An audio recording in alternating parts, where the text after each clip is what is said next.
Silver just went from $120 an ounce to $75. Holders are dumping. Dealers are bidding $15 under spot. And right now, as you're watching this, a small group of people are quietly loading up on the cheapest silver we've seen in months. By the end of this video, you'll know if they're geniuses or if they're about to lose everything. Do not skip this one. Let's talk about what just happened, because the media is not telling you the full story. In late January 2026, silver spiked to around $120 an ounce, then crashed to roughly $78 in a single day, a 35% intraday wipeout described as the worst silver day since 1980. And it didn't stop there.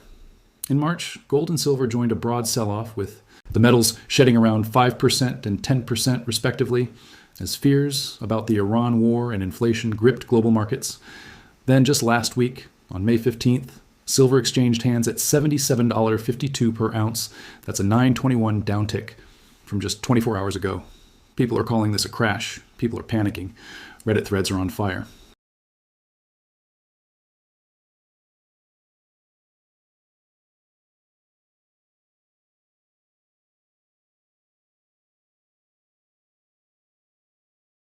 Number one, the margin bomb. The CME announced a significant increase in margin requirements for precious metals. Futures contracts an adjustment far larger than the market had anticipated.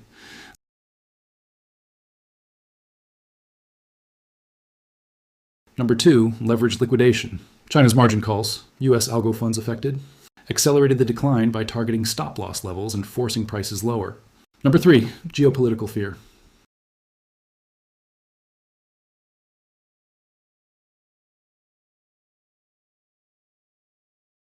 And that's making people sell everything, even safe havens, just to raise cash.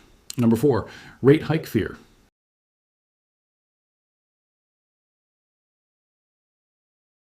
Markets now price in a 40% chance of a December rate hike, with rate cut expectations pushed into 2027.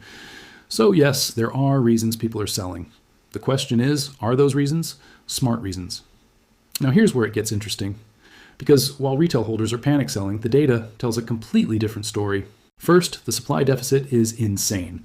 The Silver Institute pegs the 2026 shortfall at 46.3 million ounces, marking a sixth consecutive annual supply deficit.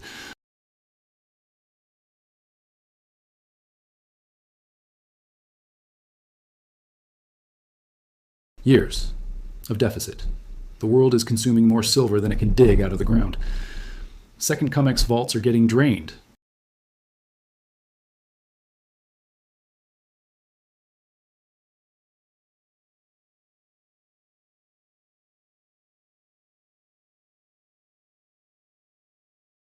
Registered deliverable silver fell below the critical 90 million ounce threshold.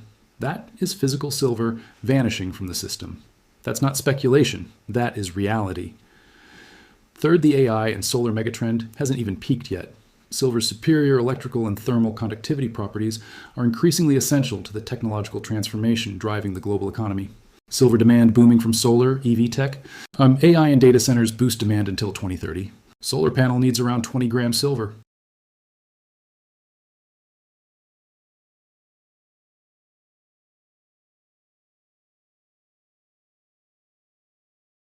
And here's the kicker: electric vehicles use twice as much silver as gas-powered cars, about 1.3 ounces each.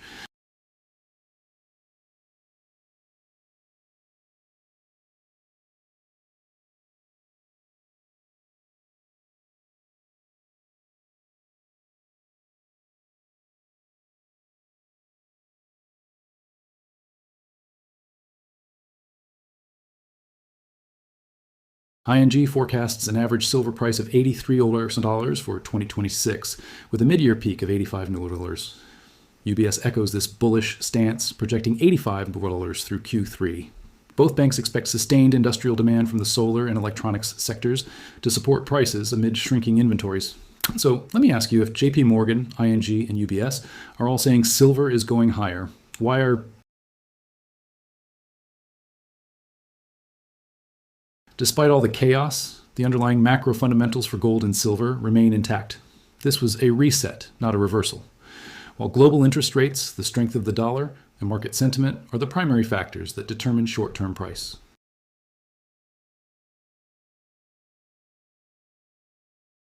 The name of the game is balance.